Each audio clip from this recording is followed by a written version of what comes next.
Hello, everyone. Welcome. I'm your host, Sindhu Manoj, here on Nila Mystic TV. Light Keys Wellness System is an energetic healing modality that consists of high vibrational keys, frequencies, processes, protocols, and procedures that help to heal one's body, life, and being. It was channeled by Nirmala Raju, fondly known as Nila. Light Keys Wellness System was given to Nila by Mother Mira Alfasa. And now many more light beings are making a contribution to the system. Since the time of its introduction in 2019, Light Keys Wellness System is creating magic and miracles in the lives of people in 104 countries. To know more about Light Keys Wellness System, please visit their website infinitehealing.co.uk. Today, we have a very warm guest joining in from London, UK. Suguna Sathish is an corporate junkie who had a calling for spiritual healing, and she made the shift in 2010. In these 14 plus years, she has learned a lot of modalities that have contributed to her self-awareness, and she has made this shift permanently since a few years. She being an avid reader, she mentions that books have made an immense contribution for her spiritual journey. Suguna lives with her husband and two kids who have also joined hands with her to create a lot of magic and shifts. Let's welcome Suguna and know more about her journey. Hi Suguna, good morning and welcome. Hi Sindhu, thank you for having me. Thank you so much for accepting to have this interview with me. All right. So I've already given a wonderful introduction that codes how your spiritual journey was, but we would like to know your journey from yourself. So please tell us. Tell us. So basically, I'm from Tamil Nadu, India, and I completed my schooling, college, everything in Tamil Nadu. I did my civil engineering. I was fascinated by structural engineering. I worked in a crane design company, and then I made a shift to IT. And I had been working in IT for 16 years. And after that, I permanently now made another shift to energy healing. Amazing. I mean, you have gone through a trail of things, right? So how did this shift to healer happen from a corporate person? Looking back, I think I always had this feeling of not fitting in. And I was looking for ways to fit in. And I thought if I be in the good books of people, then that is one way of fitting into this world. So instead of exploring what I really liked, I was just looking for, okay, what I should do to be the good girl in the books of even my parents, my school friends, my college friends, and in the corporate world too. In this journey, I found whenever I felt stressful, I found my peace in prayers. And any place of worship, be it a temple, mosque, or church, gave lots of peace to me. And I used to spend as much time as I can when I go to those places. I used to spend time there. And I had people with whom I was able to share my views as well. My cousin brother, Ramji, was one of them. And my college friends, I was able to share things freely with them. And then when I moved into the corporate world, though I had this feeling of, I can say, seeking approval, this trait of seeking approval, I didn't recognize that that was what was making me stressful too. So I was still continuing that journey.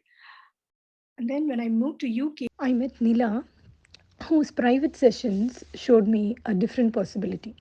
When I met her, it was she taught me access bars then, and that was my first door into energy healing. And since then, there have been many changes.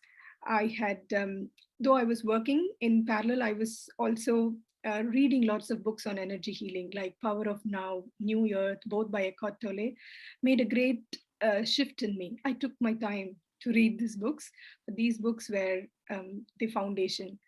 And I also explored modalities like Sedona, EFT, Cosmic Heart. And I started reading more books like Loving Waters by Byron Katie.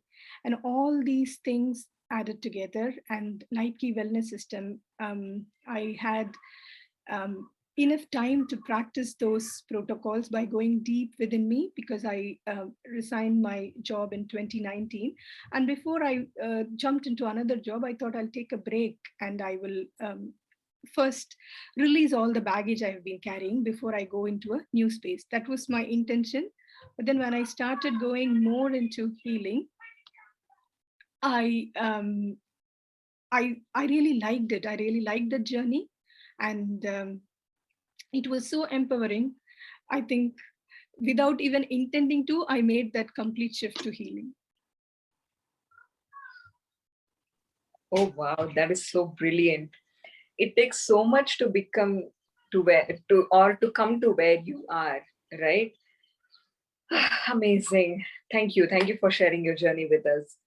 So, as a parent, right, Suguna, as a parent, what are the changes that you have seen in your parenting per se after he shifting completely to LKWS, and before even you began with any healing modality for that matter? I must acknowledge that I have, given my background, I have been that strict parent, in the sense, with respect to kids, I always thought they are small, and I have gone through many experiences, and so I obviously know better than them. And they might not realize it now, but when they grow up, they'll be very thankful that I have done so much for them, and I have taken them in the right path, and so on. Coming to UK itself changed that to some extent. Later, or especially now, after I have gone gone through this healing and release, I realized that all these baggages which I am trying to release now, if only I had experimented more in my childhood days. I mean, if I had been able to make mistakes and then learn, and all those things, might be these many baggages might not have been there. So these days, instead of telling my children this is what you should do, and if I also hear back some of the things like I will not do this, I stop consciously, and then I clear my fears of why I am forcing or why I'm asking him to do a certain thing. I clear all those doubts and fears, and then we have a conversation. It is more like a healthy debate. Like, I express my points of view as to why I'm asking him to do such things, and he explains his point of view of why he feels that this doesn't make him happy, and then we come to sort of an agreement. It obviously varies from case to case basis. It's not always that I listen to him, and we come to an agreement. Okay, so okay, this time, though I don't think it's right, I'm going to just leave you to do this. And then the next time he also says, okay, the next chance is yours. Next chance, I will try what you're saying. And so it is going on like that, and for which I'm truly, truly grateful for all this healing journey and all the healing friends I have as well.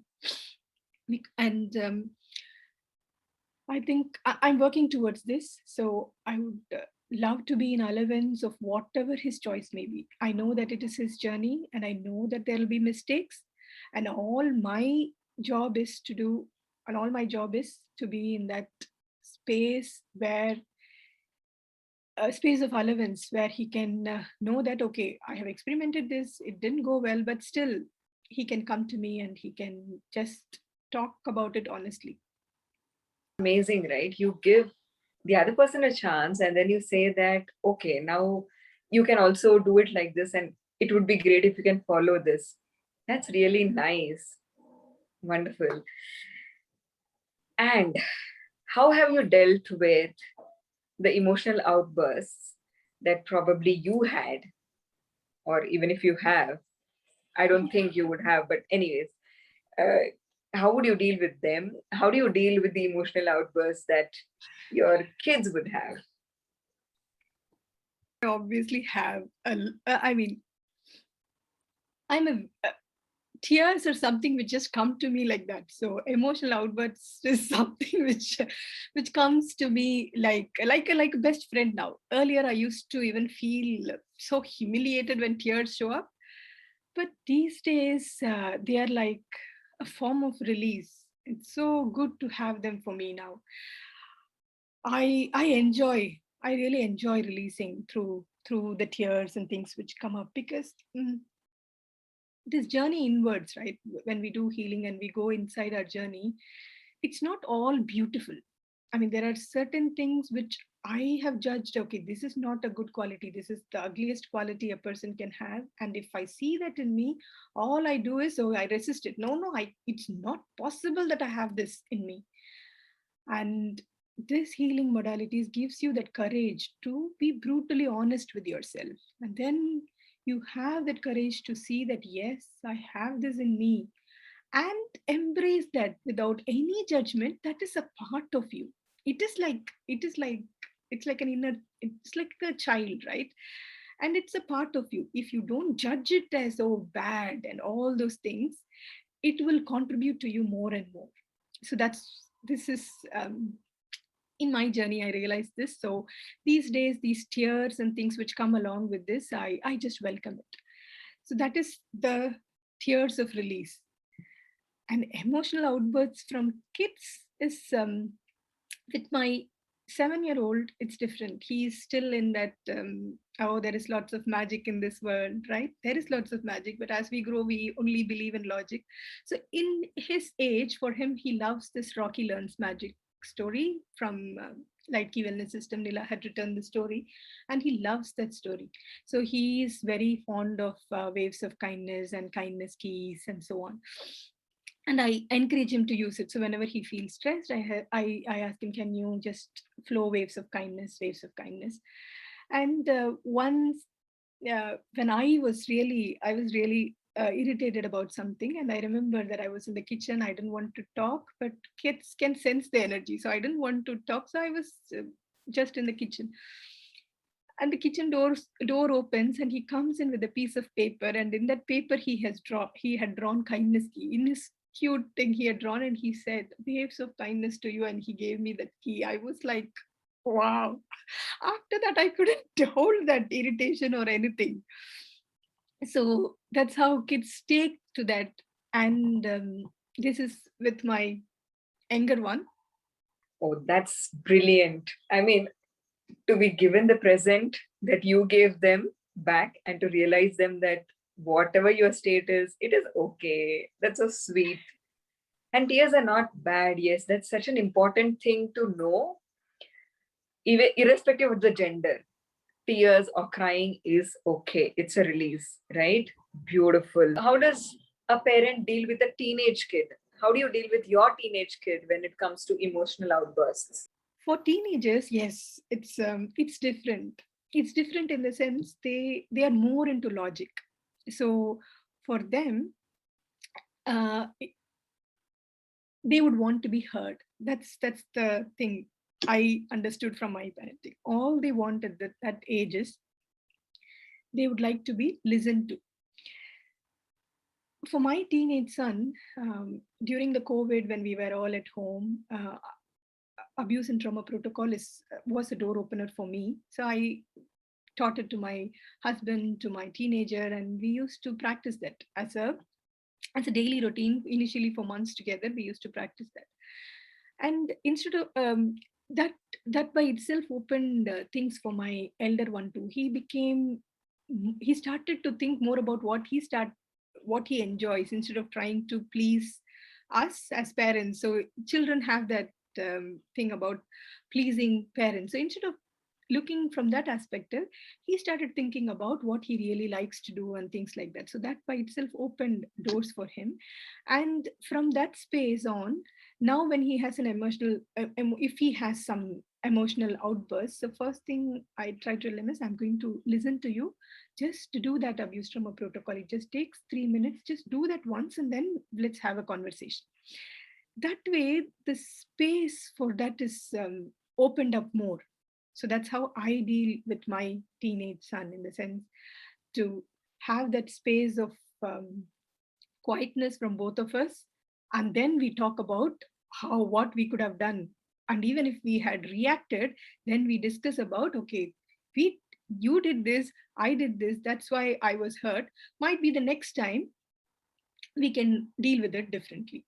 So we acknowledge that we have reacted and we could do better next time. Oh, Oh, wow. The power of space, the power of silence, right? yeah. Whew, amazing. All right. Now, since you've already spilled so much of magic beans out, I would really love to know if you practice daily and what are your go to tools? Yes, I do practice daily.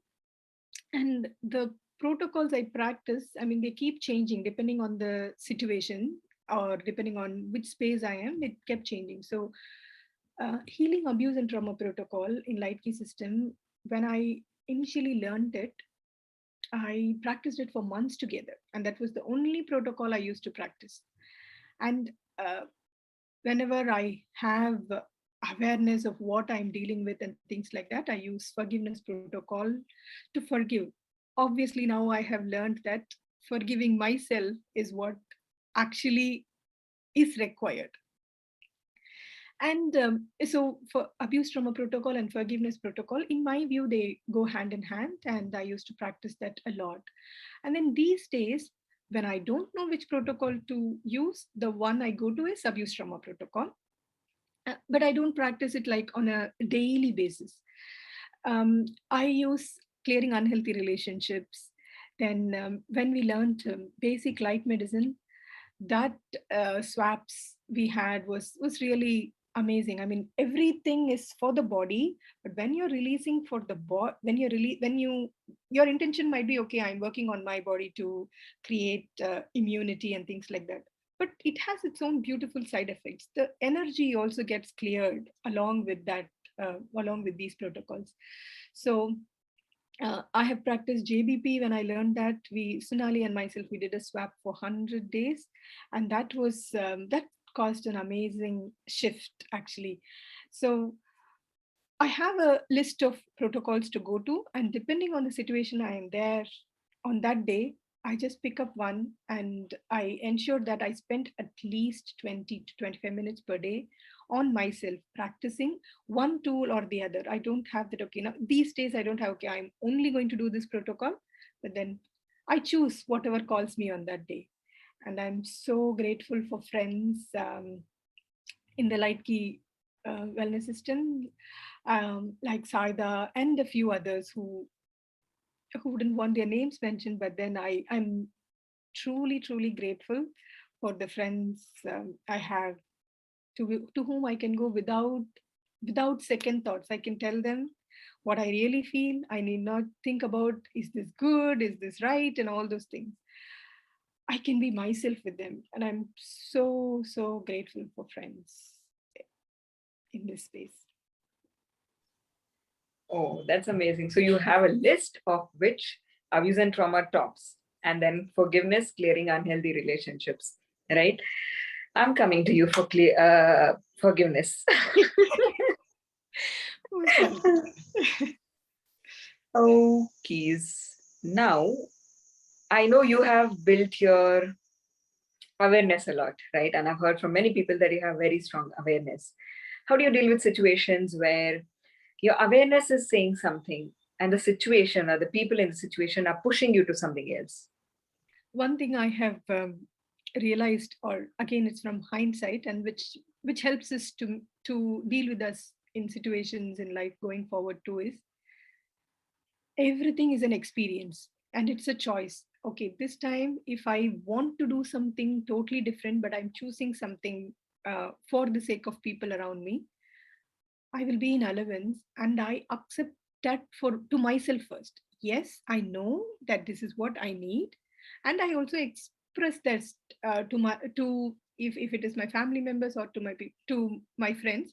I really want to do that, but for now I'm okay to experiment this. When you see everything as a different experience, all that is going to give you is a different experience, we will not have that guilt or that frustration. Oh my god, I didn't want to do this and I did this. Sometimes if it turns out to be terribly wrong in your view and you have that, again, I forgive myself. Okay, I use any tools I have, and then I forgive myself and I let go. Okay, this happened. There might for I mean, these days I think everything which happens around me, people, experiences, they are there to remind me of something that I am resisting to let go. So if it comes again and again, I know that, okay, there is something in me which, if I let go, then I will have a different experience. So choose that experience. And when you let go of the unconscious guilt and all those things which comes in making a particular choice, I think it'll open more doors for you. That is brilliant. So looking at life as an experiment experience itself opens up so much, right? You know that even if you flounder, even if you make a mistake, it is okay. This was one way of doing it, then there is another. That helps. Wow. And it is okay to let yourself feel that, yeah, this happened, it's fine. You are repeating so many patterns in your life, you are repeating so many experiences in your life because probably there's something in you that you are attracting those things back in your life, right? Yeah. Brilliant. I love that perspective and thing that you told. Thank you so much for that. Now, if you had to mention just one shift that anybody in your clients experienced lately, what would that be? Um, all the clients' experience has, I mean, I'm amazed at the way they choose to receive and they shift themselves. Even choosing them is a very beautiful choice, which I truly appreciate. Um, I'll pick a recent one, a recent shift from a client. Some sessions are so straightforward. Sometimes they ask for, okay, I don't know whether this is the right choice. We guide them with frequencies. We guide the session as it goes, and then it's so beautiful to see that, okay, to see that brightness in their face, telling that now I know what I'm going to choose. So that by itself gives you that sense of wow, that sense of happiness that you have been a contribution to them. um, then there is this one session which rubbed close to my heart. So it was about he asked, okay, I'm trying so much to be in the good books of my parents, but what else can I do? What is happening? And when you talk, when you take that person through the process, explaining that it is not his job to please anyone, including his parents. It is his job to make himself happy, and then to understand what is he resisting in putting himself first. What all those conditioning which goes along with that, removing all those baggages and then allowing him to see what he really wanted was was a beautiful beautiful session. And it when he responded the next day that those two sessions were a game changer for him, and when he expressed his gratitude in so many words, I felt so humbled and I felt so grateful for these tools which are available, with which we are able to enable people as well. It's so important to break the shackles of your past conditioning, right? And choose your own happiness over pleasing people. And that creates so much more. When you are happy, the situations are happy around you. And even if somebody is upset with you, turns into happiness eventually, right? Wow, that's brilliant. Thank you. Thank you for sharing that experience with us. Now, Suguna, I think I'm really out of questions to ask you. So if somebody needs to contact you to have a class or have a session with you, could you please share your number with them and probably what all they can reach out to you for? A list of few of the classes I take. You might be very familiar with few of the classes. Joyous Body Protocol is the most celebrated one. And I also teach quite a few protocols. So basic light key protocols, freedom protocols, precious protocols, breakthrough protocols. And I also give various attunements. If you would like to know more about any of these courses, you can reach out to me on +44 786 0552 678. And you can also find these courses, the details of these courses in infinitehealing.co.uk website. That's a good list. Thank you, Suguna. Thank you so much for having this time and this sharing your experiences with us. It was a pleasure talking to you. Thank you. Thank you, Sindhu. Thank you very much.